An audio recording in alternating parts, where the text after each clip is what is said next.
It is time to wrap up all the books I read in March, and oh boy, did I read a lot.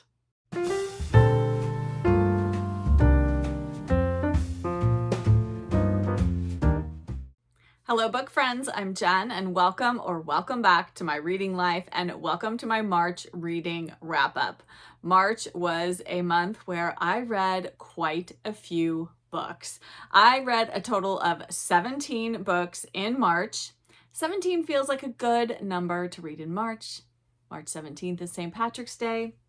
Isn't that just lovely? Now, of course, middle grade March takes place during this past month, and it plays a big part in why I am able to read so many books during the month of March, because of course, middle grade books just tend to be shorter, a little bit quicker to read, and that really helped. Along with March Mystery Madness, I read a few mysteries this past month. I actually did a couple of crossovers where I read middle grade mysteries. So much to get into, so we are not going to delay. Grab yourself a cuppa and let's get into all of the books I read in March. As always, I am going to go through these books in the order of enjoyment. So I'm going to start with the books I enjoyed the least and end with the books that I enjoyed the most. And starting this month, I'm going to try something a little bit different, a little bit new, and that is at the end of each video, I'm going to share my top 3 favorite reads of the month. So be sure to watch till the end so you can see which books were my favorites for March. But first off, let us get into the books that, well, to be perfectly honest, you probably already know if you watched my book review video of this book, that this book was not a winner for me. And of course, that is The Red Address book by Sophia Lundberg. I am not really going to talk about it here, so if you want to see all of my thoughts on The Red Address book, you can click the link above or in the description box below and watch my exclusive review video of it. Suffice it to say, I should have DNF'd it, but I didn't. Anyway, that was really the only book that was a complete dud in March. Everything else, I at least enjoyed to some degree. Next up, I have a middle grade mystery, and that is A Strange Thing Happened in Cherry Hall by Jasmine Warga. And I listened to this on audio, and I also buddy read it with my friend Kate Howe. And this is a mystery about a missing painting, and then we also have a floating girl who appears to resemble the girl in the missing painting. And we have a young boy whose mom works at this museum where this painting has gone missing. And we also have a turtle who lives outside the museum. Spoiler alert, the turtle was my favorite character. And then our main character, whose name has escaped me, also has a girl who he is friendly with, and she gets involved in the story as well. And they are sort of trying to figure out who this girl is that's floating in the museum and also what happened to the painting. This book fell a little bit flat for me, and I just felt like there were some things happening that didn't really ring totally true to me. There was a lot of suspicion placed on this young boy's mother because she's an immigrant, about that she could have stolen this painting, seemingly unwarranted. And there was just some awkward dialogue, and there were kind of a lot of threads happening, and I feel like it was maybe a thread too many. All in all, it was fine. It was a fine little mystery. I did think the ending was interesting. Not my favorite. It wasn't a terrible book. It was just okay. Next up is the book that we read in March for the Cozy Reader Book Club, and that was The Little Gray Men by B.B. And this is the story of the last gnomes in England. There are 3 gnomes. They are, let's see, Sneezewort, Bald Money, and Daughter. They have a 4th brother, Cloudberry, and he has disappeared. He sort of went off to go on an adventure and never returned. And so they decide to go after him, and they go up the river that they live on, and you follow along on all of their adventures. I will say that the beginning of this story and the end of it were my favorite parts. There were some things in the middle that I didn't love, and there are some things I wish I had known before I went into this. So there is some significant animal death in this book. So if that's something that bothers you, I would maybe give this one a miss. I was kind of surprised by that. And when Rebecca and I picked this book for the Cozy Reader Book Club, she did a lot of research and that didn't come up in any of her searches. So I didn't love that about it, but there is some beautiful nature writing in here. And I really liked the end of the story where the gnomes are finally kind of heading home again and just kind of the resolution of things. So it was overall, it was a good read. It wasn't a great read, but I'm glad that I've read it. We had a really great discussion of this at the Cozy Reader Book Club. Thank you to everybody who joined us. And yeah, that is The Little Gray Men by B.B. Next up, I have another middle grade book, and that is Escape from Mr. Lemoncello's Library by Chris Grabenstein. And I've had this book on my shelf for, I think, maybe almost 6 years now, 5 or 6 years, hadn't picked it up. My son actually read this series and really loved it. So I thought it was high time I read it. I actually listened to the audiobook, which was very fun. And I enjoyed this. I thought it was a good, solid middle grade book. I think it is one that I would have loved more as a kid. It was definitely written with a child reader in mind. So there were just kind of some silly things that happened. Basically, there is a new library opening in this town, and this Mr. Limoncello has funded this library, and he's doing this kind of like escape room event to open the library, and you had to write an essay to get in, and so some children were chosen and they all spend the night in the library and they have to figure out how to get out of the library without using the front door. So that's what it's all about, and there's lots of puzzles and games. So if you know a child who likes that kind of thing, sort of reminiscent of the Westing game, though not nearly as good in my opinion, but I enjoyed it. It was fun on audio, and I would definitely hand this to a middle grade reader who likes sort of mystery, adventure, puzzle games. So if you have someone like that in your life, definitely get them this book. My next book is the third mystery in a series that I'm working my way through, and that was The Nursing Home Murder by Nio Marsh. This is the third book in the Inspector Roderick Allen mystery series, and in this one we have the Home Secretary of England. He has a very bad case of appendicitis and needs to have an emergency operation. The only problem is that the surgeon and the head nurse, or maybe she's not the head nurse, but one of the nurses that's going to be operating on him, both have reasons to want this man dead. And so he dies. Seems like at first that the death is just the result of surgical complications, but as Inspector Allen susses out, it is actually murder, and we follow along and find out what happens. So it's set largely kind of in a hospital setting, lots of doctors and nurses involved, and I thought this was a good, solid entry in the Inspector Allen mysteries, and I am looking forward to continuing on and reading book 4 next. Next was a book that actually just came in my most recent book outlet book haul. I will link that video for you if you are interested in seeing all the books that I recently purchased from Book Outlet. But when it came, I just all of a sudden had a desire to read it. It just really sounded like what I was in the mood for. And that is The Girl Who Walked on Air by Emma Carroll. Now, I have 2 other Emma Carroll books sitting on my shelves that I have not yet read, but of course, I went and picked up the one that I've just recently purchased. And this is about a young girl, Louis Reynolds, in 1875. And she lives with a traveling circus in England. And she was abandoned by her mother. And she has been raised by this man who is a tightrope walker.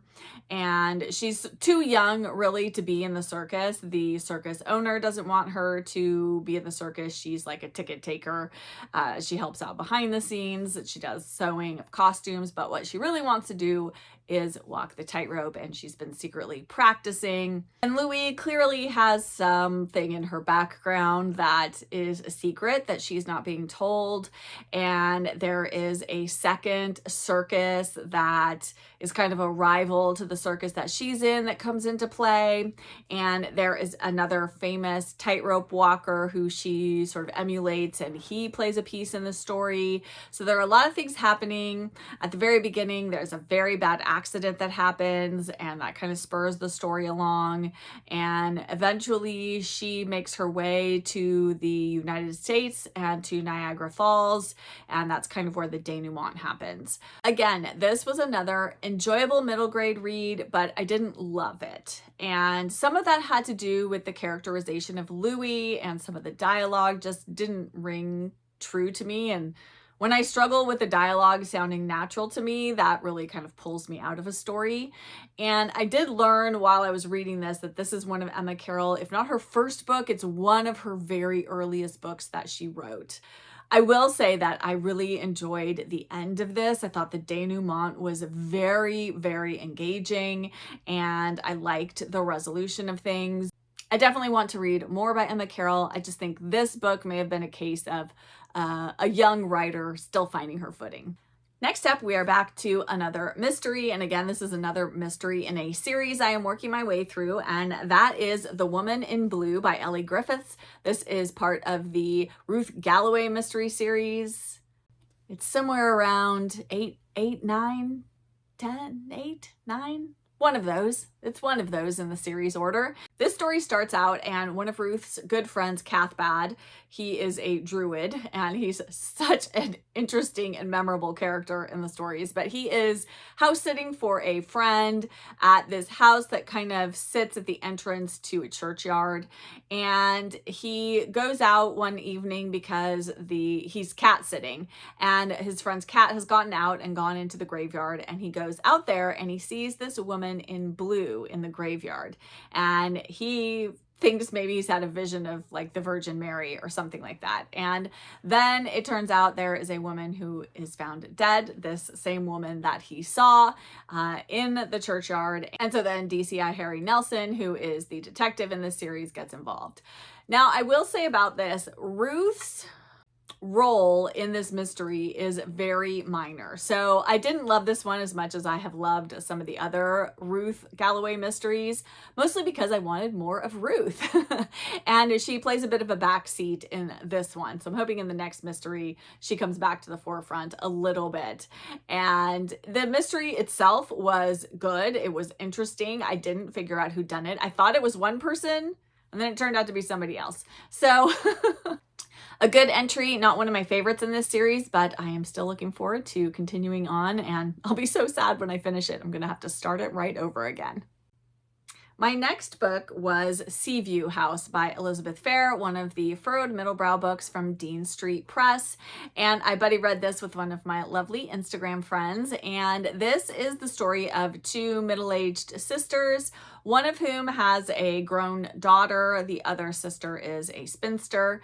And mostly we are focusing on Lucy, who is the daughter. And we have another character, Mr. Heritage. He is a neighbor and friend of the family who is a little bit more well-to-do, a little bit better off than the sisters are. They run a hotel in this seaside village in England, and Mr. Heritage's godson comes into the picture. He is going to be working on some houses that are being built on the beachfront. He works for an architect firm, and so he kind of gets involved with his family. There is another young man who Lucy has been friends with since she was very young, Nigel. Oh, Nigel. Nigel is not my favorite. I enjoyed this, and I really liked Elizabeth Fair's writing style. There were two things that I kind of wanted to have in this story that made it less than perfect for me. First was Lucy was a bit of a wishy-washy main character. She is kind of a little bit spineless almost, I want to say. And that sounds really harsh, I know, but I mean, she's young, she's immature, she's having difficulty making up her mind. She sometimes gives people more credit than they deserve and then not enough credit at different times. Anyway, I found her a little bit frustrating. And then, as I mentioned, I have a severe dislike of the character of Nigel, and I wanted him to get what was coming to him at the end, and it wasn't enough for me. We'll just leave it at that. But I'm definitely curious to read more by Elizabeth Fair. Tell me what of her books I should read next if you have read her. This will make a perfect beach read if you are going to the seaside anytime this year. Definitely pick this up. It was fun. It was enjoyable. It was light. There's, a little bit of romance, a little bit of family story, a little bit of village life. So all the good things that I love in a furrowed middlebrow book. So I would definitely recommend this one. And then next is a middle grade book. This was actually the first middle grade book that I read way back at the beginning of March, and that is the classic middle grade book, What Katie Did by Susan Coolidge. And in this, we are following 12-year-old Katie. She is the eldest of 6 children, and they live with their father. Their mother has passed away. And Katie is very impetuous. She's very free-spirited. She is quick to anger and get frustrated. And she's just kind of a typical little girl. And you sort of follow along and get to know her a little bit in the beginning of the story, or really the first half of the story. And then an accident happens and it really changes Katie's life, and she has to have a long convalescence. And at first, she is very, very depressed, upset, just withdrawn into herself and, feeling a bit woe is me. But the family has a cousin named Helen, and Helen has actually been kind of an invalid for, I think, most of her life. And she comes to visit and sort of helps Katie gain a new perspective, and we see Katie start to change and grow from this experience. And I really enjoyed this. I thought it was lovely. I did enjoy the second half of the story a little bit more than the first. In the first, we just kind of see Katie and her sort of wild and free self, and it did almost get to be a little bit too much for me. Then once the accident happens and things start to change in Katie's life, then I really felt like the story got a lot of depth to it, and I very much enjoyed it. I would definitely read this one again, and if you've never read it, I definitely recommend it. And then next up is a book by an author I know many of you love, and I do too, though I am just starting my journey of reading her books. And that is Village Diary by Miss Read. And this is the second novel in the Fair Acre series. And I've been reading this for, I think since January was when I originally started it. And each chapter is a month of the year. So it really is a diary of Miss Read's year, 1 year of her life. And I just sort of lent itself to slow reading. I would pick it up, read a chapter or part of a chapter, and then set it down again for a little bit. And it was just kind of a good break between other books, kind of like a palate cleanser almost. It was very slow paced and just lots of lovely descriptions, of course, as Miss Read does, of village life and school teacher life. And I just thoroughly enjoyed it. And right at the end of March, I just sort of got back in the mood and kind of just wanted to read it through to the end, and that's what I did. If you're looking for a cozy, comforting read, you really can't go wrong with Miss Read, and I'm looking forward to moving on to book 3 in the Fair Acre series. And right at the beginning of March, I learned about a group on Instagram that are going to be reading D.E. Stevenson novels throughout the year. And of course, I had to join in on the fun because you know how I love D.E. Stevenson. And so we read our first book together in March, and that was Kate Hardy. And in this one, we are following, of course, Kate Hardy, and she is a novelist. Kate has a long-running series. I think it's sort of like a can't remember now if it's sort of like a mystery spy thriller kind of a series, but she has a male protagonist, and his name comes up a lot during the book. And Kate has recently purchased a home in the village of Old Quinings. She is moving into the dower house of this larger manor house. And she is going there mainly because I think she, one, wants a quiet space to be able to write, and two, her sister and her sister's daughter have been living with her in London. And oh boy, they are some unlikable characters, and I think part of what she's trying to do is get away from them. And so she moves into this village. There is a lot going on in this book. There is the gentleman who owns the manor house that the dower house used to belong to. He plays a role in it. There is another young man who is back from the war and kind of getting resituated back to his life. He'd always promised his mother he would come home, and so he has, but he's having trouble kind of settling back into normal life after having been in the military for so long. And then, of course, we have the villagers in the town, and there are some insinuations that Kate might be a witch for some reason. It's all very strange. So there was, I felt, a little too much going on in this story.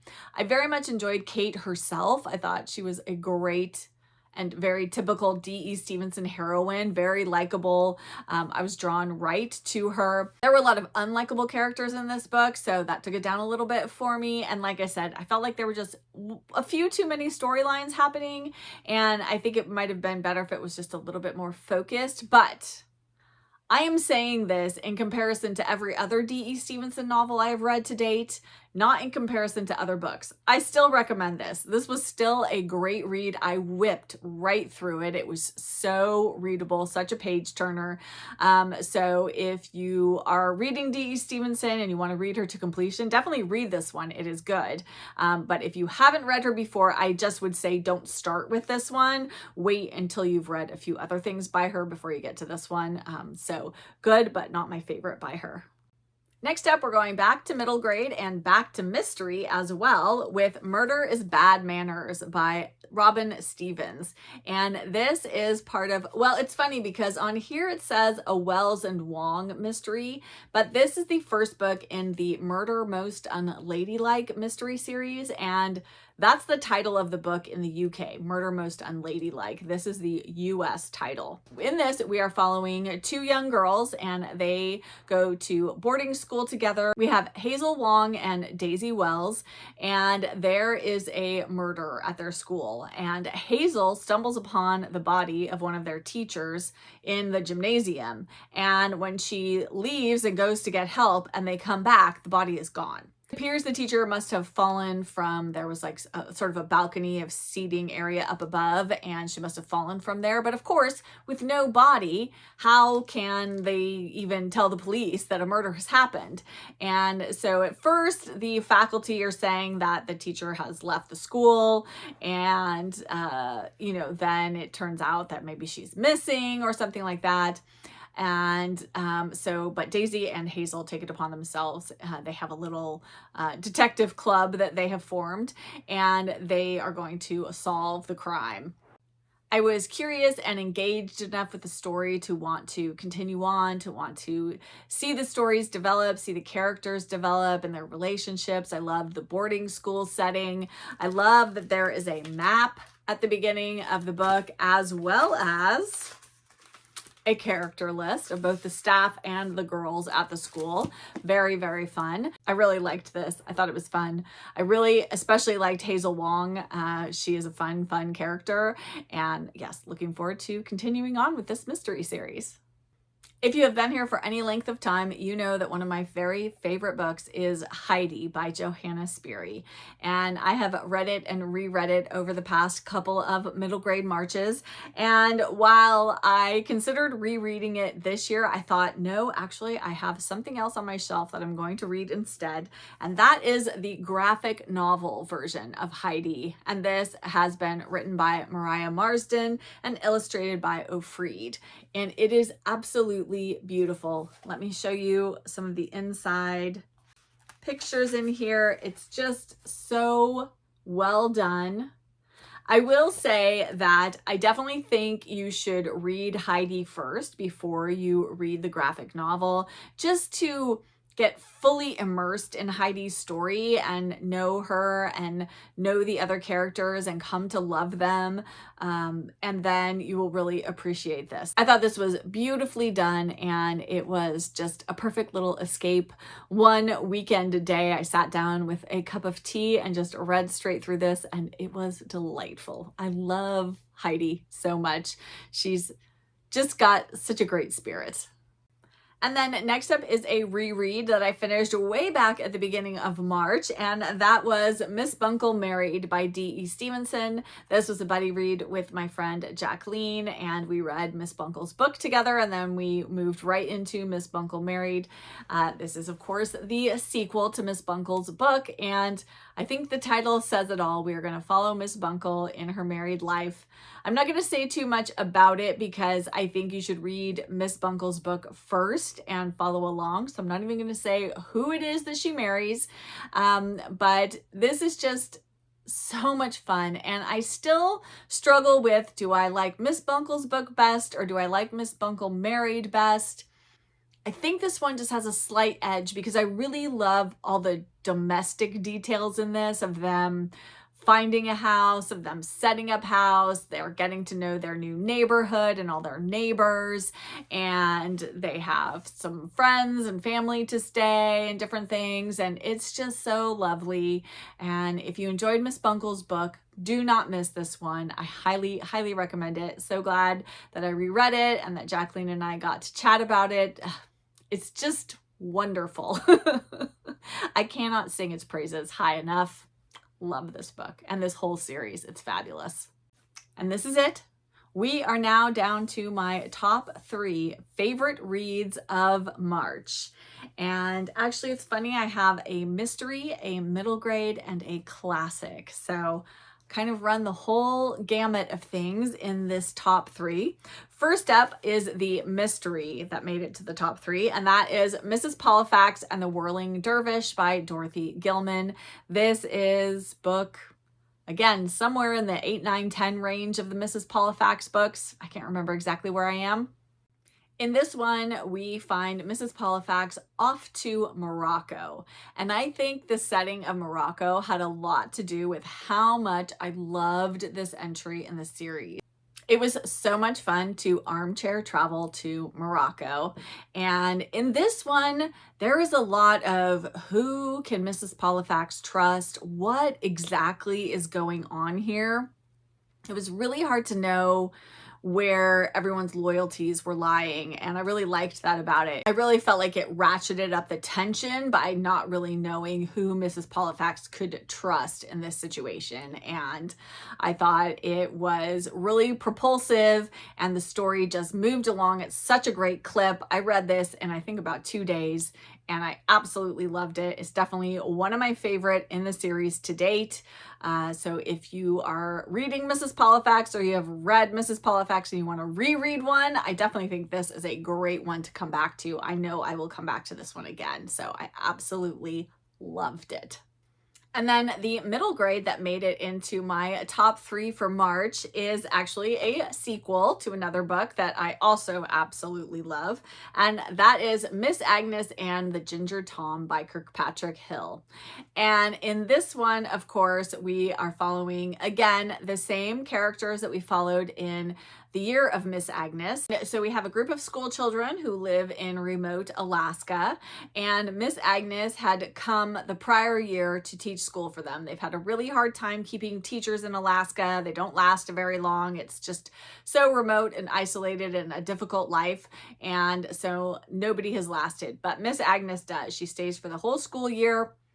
They think that's it. They think they're done with Miss Agnes, not to see her again, and then spoiler alert, she shows up again, back to teach for another year, and she has a cat with her. It is all being told from the perspective of this young girl, Fred. And what I really love about the way Kirkpatrick Hill has structured these books is it very much feels like we're being told the story from a child's voice. So the grammar isn't always perfect. What she says isn't always perfect. It just feels very authentic. And I really love that about these two books. I definitely think if you enjoyed The Year of Miss Agnes that you should read Miss Agnes and the Ginger Tom. It was just a lovely follow-up to that book, and I enjoyed spending more time with the Alaska school children and their fabulous teacher, Miss Agnes. And my final book, are you still with me? Have you hung in here this whole time? The 17th book I'm going to talk about in my March wrap-up is a classic. This is the first book by this particular author that I have ever read. I, for some reason, have been very scared to read him, and now I'm not sure why. And that is Far from the Madding Crowd by Thomas Hardy. This is my very first Thomas Hardy, as I just said, and it definitely won't be my last. I think I've heard so many things about him that, you know, his books are very heavy. They can be very sad. A lot of them have very heavy and depressing subject matters to them. But this one definitely did not. And not that there weren't heavy elements to it, because there were, but Hardy's writing, it is so evocative and it just sings on the page is the best way I can describe it. There were just so many beautiful moments. In this, we start off following Gabriel Oak, and he's a farmer, and he falls in love with this woman, Bathsheba. And we follow both of them and the different trajectories their lives take them throughout this book. And we follow the hardships of their lives. We follow the ups, the downs, everything in between. I just found this such an entrancing read. I think that's the best way I can describe it. And I buddy read this with my friends Beth and Barbara, and discussing it with them just really added so much to the reading experience. I'm so glad that I had people to talk about the book with, and we still have to do our final wrap up of the ending. The last few chapters of this book, I could not put it down. I was listening to the audiobook, which was fabulous. I highly recommend it on audio. And I just kept finding things to do so that I didn't have to turn the audiobook off, because I just needed to find out what happened. And I loved the ending. I loved everything about it. Gabriel Oak is a fabulous character. Bathsheba she's confounding. She's sometimes unlikable. She's sometimes sympathetic. She's such a complex character. And I find that really impressive, that Hardy wrote this female character that is so complicated. But yes, I could sing the praises of this book on and on and on. But if you've never read it and you haven't read Thomas Hardy before, I think this is a good place to start. I very much enjoyed starting here. I loved this book. And I will definitely be rereading it in the future, because I think there is so much to get out of this, and I think it is going to require multiple reads to pull everything out that you can get from this book, but it's amazing. Phew, I made it. That was a lot of books to talk about. Hold on, let me hold them up. Oh my goodness, what a tower of books. Okay.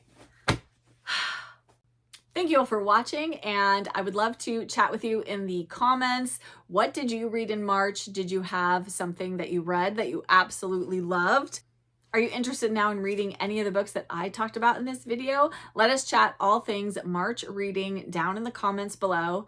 And if you're here but you don't have anything that you'd like to add in the comments, but you would like to let me know that you are here, why don't you leave a clapping emoji or a hands up emoji? You made it this far. You stuck with me through all 17 of these books that I talked about.